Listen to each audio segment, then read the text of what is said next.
Calling segment part 24. मीनी receiver हातात धरला होता आणि ते दुसऱ्या बाजूनं सुरू असलेलं संभाषण काळजीपूर्वक ऐकत होते. त्यावर ते दर थोड्या वेळाने फक्त एवढंच प्रतिसाद देत होते. मात्र ते कोणत्यातरी अत्यंत गहन विषयात गुंतले होते हे त्यांच्या चेहऱ्यावरून आणि देहबोलीवरून लक्षात येत होतं. त्यानंतर दीर्घकाळ दोन्ही बाजूंना शांतता पसरली होती. संभाषण संपवण्याआधी धारदार आणि ठाम आवाजात मीर म्हणाले, "त्या सर्वांना पकडा. जेवढं घाईनं हे काम करता येईल तेवढं घाईनं ते करा." "होय सर," पलीकडून थोडक्यात उत्तर आलं. मीर यांच्याबरोबर 10 वर्षांहून अधिक काळ काम केल्यामुळे त्यांच्या पीएला आपल्या वरिष्ठांचं मन अगदी सहजगत्या वाचता येत होतं. मीर यांच्या आवाजातील तातडी त्यांच्या लक्षात आली होती. मलेरकोटला हे खास होतं आणि ते तसं का होतं हे त्यांना माहीत होतं. मान डोलावत आपल्या कार्यालयात ते दिसेनासे झाले. त्यांच्या टेबलावर ठेवलेल्या विविध साधनांनी बटणं दाबून त्यांनी आपल्या कामांना सुरुवात केली. त्यांनी काही नंबर फिरवले आणि पुढे घडून येणाऱ्या सगळ्या घटनांचं सुसूत्रीकरण केलं. त्यांच्या वरिष्ठांच्या वतीनं त्यांनी विविध दर्जाच्या आणि विविध प्रकारचं कामकाज करत असलेल्या अधिकाऱ्यांना बोलावून घेतलं. कोणाची कोणत्या वेळी गरज होती हे त्यांना नेमकेपणानं माहीत होतं. काही मिनिटात ते पुन्हा मूर यांच्या खोलीत दाखल झाले. "सर, हवाई दल तुम्हाला आवश्यक असलेली सॉर्टी 2 तास आधी सूचना मिळाली की पुरवेल." आपल्या वरिष्ठांनी तपशील मागण्याची वाट न पाहता पीए पुढे सांगू लागले. "आमचे विभागीय प्रमुख तुम्हाला त्या स्थळी भेटतील. त्याखेरीज परिसरातील पोलीस प्रमुखांनाही आम्ही घटनास्थळी पोहोचण्यास सांगितलं आहे."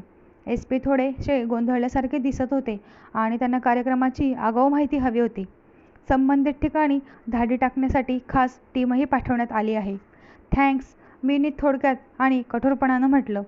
त्यांच्या पीएच्या कामगिरीमुळे ते प्रभावित झाले होते की नाही ते सांगता येणं अशक्य होतं. काही तासांनी मीर यांचं हेलिकॉप्टर तात्पुरतं उभारण्यात आलेल्या हेलिपॅडवर उतरण्याआधी मलेरकोटलाच्या बाहेरच्या भागात घिरट्या घालत होतं. मीरने आपल्या डोळ्यांवर प्रतिबंधक आवरण चढवलं होतं. त्यामुळे हेलिकॉप्टरच्या पंखांच्या पात्यामुळे उसळणाऱ्या धुळीपासून त्यांच्या डोळ्यांचं संरक्षण होत होतं. हेलिकॉप्टरच्या पंखांच्या पात्यांच्या व्यक्तीपासून दूर राहून ड्रायव्हर बाहेर पडला आणि नंतर त्याच्या 2 सहाय्यकांसह मीर उदास अधिकाऱ्यांपर्यंत पोहोचले. त्यांच्या स्वागतासाठी तिथं आलेल्या बहुतांश लोकांनी त्याआधी कधीही मुख्यालयाच्या एवढ्या जवळ हेलिकॉप्टर उतरल्याचं बघितलं नव्हतं. मीर यांच्या अधिकृत दर्जामुळे ते आश्चर्यचकित झाले होते आणि त्यांच्या मनात अज्ञात भीती निर्माण झाली होती. त्यांच्याशी हस्तांदोलन करण्यासाठी ते पुढे झाले त्यावेळी त्यांचे पाय थरथरत होते आणि मनावर भीतीचं साम्राज्य निर्माण झालं होतं. औपचारिक संभाषण झाल्यानंतर डोक्यावर लाल दिवा असलेल्या एका पांढऱ्या कारमध्ये मीर बसले. मोटारीच्या पुढे सशस्त्र शिपाई असलेली जीप होती. जोरजोरात वाजणाऱ्या सायरनसह त्या गाड्या वेगानं पुढे गेल्या. त्यांनी चकित झालेले शेतकरी आणि धुळीचे लोट मागं सोडले होते. त्यानंतर अर्ध्या तासानं मीर भेटीमागच्या कारणाचा थांगपत्ता नसलेल्या अधिकाऱ्यांच्या गटासमवेत मीर बसले होते. मीरने त्या सर्वांकडे चेहऱ्यावरचे करडे भाव रोखून पाहिलं. या उतरंडीतील सर्वाधिक वरिष्ठ अधिकारी असलेले जिल्हाधिकारी DC मीर यांच्या सर्वात जवळ बसले होते. त्यांच्या हातात पेन आणि सुट्ट्या कागदांची चळण होती. जणू काही एखादी स्टेनोसाहेबांकडून मिळणाऱ्या सूचना लिहून घेण्यासाठी थांबली असावी असं वाटत होतं. बाकीचे सगळे त्यांच्या समोर बसले होते. त्यांचे चेहरे निर्विकार होते आणि इतरांना काही माहिती आहे का हे पाहण्यासाठी ते एकमेकांच्या चेहऱ्यांकडे बघत होते. "तुम्हीच या परिसराचे मुख्य अधिकारी आहात का?" मीनी चकित झालेल्या पोलीस अधिकाऱ्यांकडे पाहत प्रश्न विचारला. होय सर, मीच आहे. माझं नाव संजय नरुला आहे सर. मी एसपी आहे." "मला सब इन्स्पेक्टर मुन्नवर हुसेन यांच्याविषयी सांगा." मीर त्यांच्या आवाजातील संताप स्पष्टपणे जाणवत होता आणि खोलीतील कोणालाही तो जाणवल्याखेरीज राहिला नव्हता. एसपी गप्प बसले होते.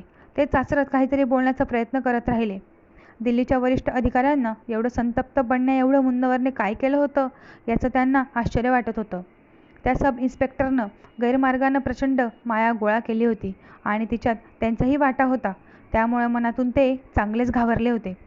"सर, तो एक सर्वसामान्य सब इन्स्पेक्टर आहे.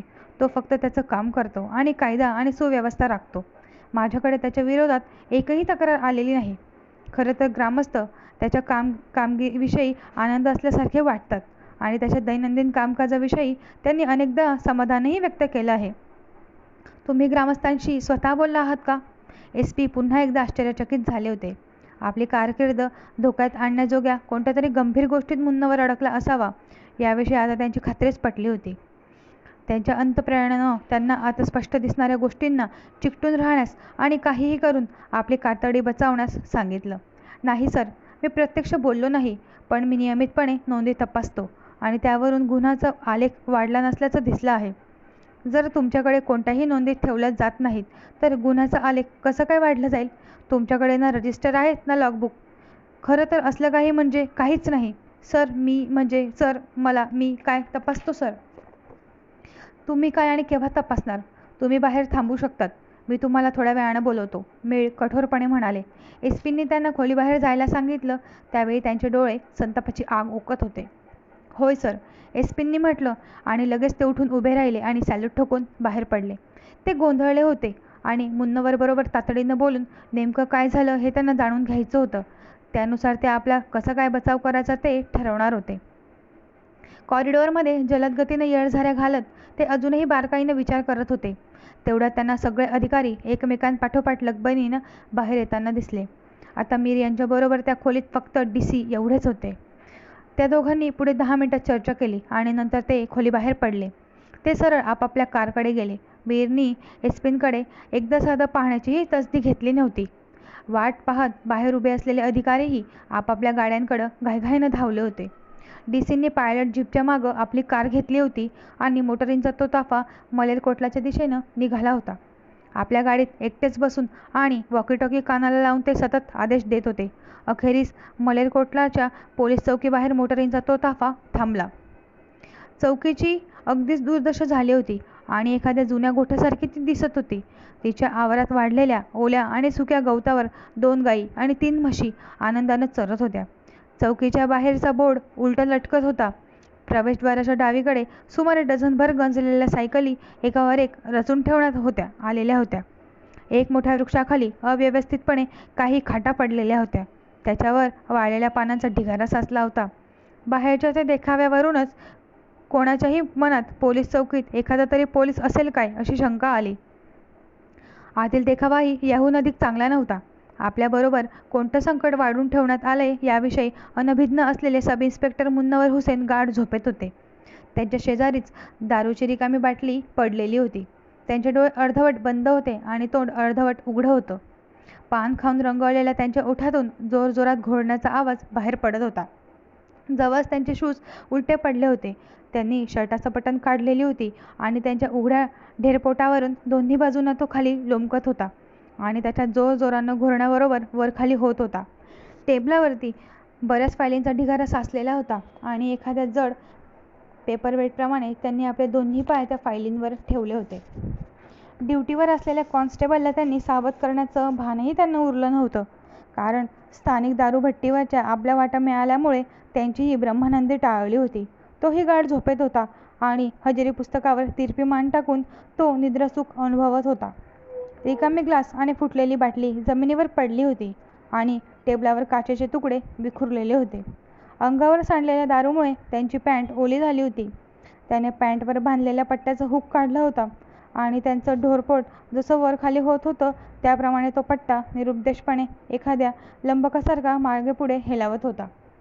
मीरने सगळ्यात आधी आत प्रवेश केला आणि त्यापाठोपाठ बाकीचे अधिकारी तिथं पोहोचले. SP सगळ्यात शेवटी आत आले आणि त्यांनी अतिशय निराशेनं मुन्नवर हुसेनला मनातल्या मनात शिवा हासडल्या. त्याच्या नशिबावर शिक्कामोर्तब झालं होतं आणि ते त्यांना चांगलंच माहीत होतं. फाईल, चहाचे घाणेरडे कप आणि भांडी खोलीभर सर्वत्र पसरलेली होती. त्यामुळे तिथं सर्वत्र अगदी पडझड झालेल्या दुर्दशाग्रस्त खोलीचं दृश्य निर्माण झालं होतं. प्रत्येक भिंतीवर कोळ्याची जाळी होती. तुरुंगाचे दरवाजे सताड उघडे होते आणि तिथंच टांगलेल्या दोऱ्यांवर घाणेरडे सुती कपडे अस्ताव्यस्तपणे पसरलेले होते. तिथं जवळपास कोणीही चौकीदार दिसत नव्हता, पण भिंतीवर लावलेल्या फलकावरच्या नोंदीनुसार तो 6 वाजल्यापासून उपस्थित असल्याचं दिसत होतं. मीरने आजूबाजूला नजर टाकली आणि कॉन्स्टेबलच्या टेबलावर पडलेलं रजिस्टर व्यवस्थित घेतलं. कॉन्स्टेबलने ते जाडजूड रजिस्टर दुमडून उशी म्हणून आपल्या डोक्याखाली घेतलं होतं. मीरने त्याच्या डोक्याखालचं रजिस्टर ओढलं आणि टेबलावर आदळलं. रजिस्टर ओढल्यामुळे कॉन्स्टेबलचं डोकं वर आलं, पण त्यामुळे त्याला जाग आली नाही. मीरने ते रजिस्टर चाळलं. त्यानंतर ते SP कडे वळले आणि त्यांनी ते रजिस्टर त्यांच्याकडे फेकलं.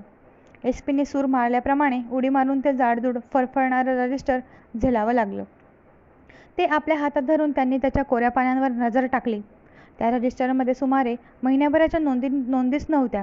नेमकं कुठं पाहावं हे समजल्यामुळे त्यांनी मीर यांच्याकडे चोरून बघितलं. मला माफ करा सर, सॉरी. फक्त एवढेच शब्द त्यांच्या तोंडून कसेबसे बाहेर पडले. सॉरी कशासाठी? अशा प्रकारच्या पात्रांच्या सहाय्यानं आपली स्वतःची तिजोरी भरून घेतल्याबद्दल की तुम्ही गुन्हेगारांना साथ देऊन लोकांना कायद्याच्या नावाखाली दहशत घातल्याबद्दल? या विदूषकांना कोठडीत टाका आणि या पदांवर योग्य लोकांना नेमा. या स्थितीतील या पोलीस ठाण्याची छायाचित्र काढा आणि या सगळ्यांचा तपशीलवार अहवाल तयार करा. पहिल्यांदा उद्या सकाळी तो तुमच्या मुख्यालयाला पाठवा आणि त्याची एक प्रत डीसींना पाठवून द्या. मीर गरजले. एसपींच्या पाठींच्या कळ्यातून भीतीची लाट सळसळत खाली सरकली. होय सर, त्यांच्याकडून सौम्य क्षीण आवाजात उत्तर आलं. एखाद्या गोठवलेल्या माशाप्रमाणे एसपी त्या रजिस्टरकडे पाहत राहिले होते. त्यातील पानं कोरी होती, पण त्यांना त्यावर गडद साईनं आपल्या निलंबनाचा आदेश लिहिलेली अक्षरं दिसत होती. जवळ येणाऱ्या गाड्यांचा आवाज ऐकून मीर चौकीतून बाहेर पडले. कारमधून साध्या कपड्यातील एक अधिकाऱ्यानं बाहेर उडी मारली आणि तो त्यांच्यासमोर सावधान स्थितीत उभा राहिला. सर, सर्वांना अटक झाली आहे. त्यात वडील आणि मुलगा यांचाही समावेश आहे. त्यांना चौकशीसाठी नेण्यात आलं आहे. या धाडीतून बेकायदेशीर दारूचा, शस्त्रांचा आणि दारुगोळ्याचा साठाही हाती आला आहे. हवेलीचं आतून नुकसान करण्यात आलं आहे आणि त्याची पडझड झाली आहे. श्रीमती तेज जखमी झाले आहेत, पण त्यांची प्रकृती स्थिर आहे. त्यांना रुग्णालयात दाखल करण्यात आलं आहे आणि त्यांच्यावर वैद्यकीय उपचार सुरू आहेत. श्रीमती सेहमत खान मात्र या हल्ल्यातून एखादा चमत्कार झाल्याप्रमाणे आश्चर्यरित्या बचावल्या आहेत. सध्या त्या त्यांच्या आईसोबत आहेत. भरपूर सराव करून उच्चारलेल्या संवादाप्रमाणे आपली माहिती देऊन झाल्यावर मीर यांच्या उत्तराची वाट पाहत तो अधिकारी उभा राहिला. सेहमत सुखरूप असल्याचं ऐकल्यावर मीरने सुटकेचा निश्वास टाकला. श्रीमती तेज यांचं काय? त्यांची तब्येत कितपत गंभीर आहे?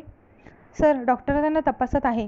त्यांना गंभीर दुखापत झालेली नाही, पण खास काळजी घेण्यासाठी त्यांना अधिक चांगल्या रुग्णालयात हलवण्याची गरज आहे. आणि सेहमतनं या सगळ्यांना कसं तोंड दिलंय ते ठीक आहे ना? ती या हल्ल्यातून कशी काय बचावली? मीर यांच्या संतप्त, तणावग्रस्त चेहऱ्यावरचा संताप आणि तणाव काहीसा निवळला होता. तो अधिकारी पुढे सांगू लागला. तो तर एक चमत्कारच आहे सर. त्याचवेळी आपल्या अनुयायांसह तो देवमाणूसही तिथं पोहोचला आणि त्यानं हवेलीतील लोकांना विरोध केला. श्रीमती तेज खान जिन्यावर उभ्या होत्या आणि हल्लेखोरांना हवेलीत मोडतोड करण्यास त्या अजिबात प्रतिबंध करत नव्हत्या. त्याचवेळी तो देवमाणूस ठामपणे सेहमत खान आणि त्या हल्लेखोरांच्यामध्ये ठामपणे उभा राहिला. त्यानं त्या हल्लेखोरांना सेहमत खान विश्रांती घेत असलेल्या हवेलीच्या वरच्या भागात पाऊलही ठेवू दिलं नाही. दरवाजा बंद करून त्या ध्यान करत होत्या असं मला समजलंय. आश्चर्याची गोष्ट म्हणजे हा सगळा दंगा त्यांना ऐकूही आला नव्हता आणि या गुंडांनी केलेल्या मोडतोडीचा प्रकार समजल्यानंतरही त्या शांतच असल्यासारखं दिसलं. खरं तर रुग्णालयास त्याच आपल्या आईची काळजी घेत आहे आणि अगदी डॉक्टरांना आणि तिथल्या नर्सलाही त्या मार्गदर्शन करत आहे. त्यांचा उत्साह चांगलाच वाढलेला आहे आणि त्यांचं स्वतःवर अगदी पूर्ण नियंत्रण आहे. थँक्स. प्लीज आम्हालाही रुग्णालयात घेऊन चला. मीर आता सैलावल्यासारखे वाटत होते. त्यांच्या चेहऱ्यावर दिलासा मिळाल्याची आणि आनंदाच्या भावना व्यक्त झाल्या होत्या. तो अधिकारी लगेच पुढच्या सीटवर बसला आणि त्याला जसं सांगितलं गेलं होतं त्यानं तसं केलं. मीर मागे बसले आणि मोटारींचा ताफा पुन्हा एकदा पोलीस ठाण्याच्या बाहेर गोळा झालेल्या बंध्यांच्या गर्दीला तसाच मागं सोडून आपल्या नवीन ठिकाणाकडे रवाना झाला. बेड्या ठोकलेल्या मुन्नवर हुसेन आणि त्याच्या सहाय्यकाला तिथंच थांबलेल्या व्हॅनकडे जोरात ढकलत नेलं जात असल्याचं बघून गर्दीतील लोकांचे चेहरे उजळले होते. वेगानं गेलेल्या कारमुळे उसळलेली धूर खाली बसल्यानंतरही ग्रामस्थ तसेच तिथे उभे राहिले. मुन्नवर हुसेनच्या अटकेचं सत्य त्यांच्या पसनी पडण्यास थोडा वेळ लागला होता.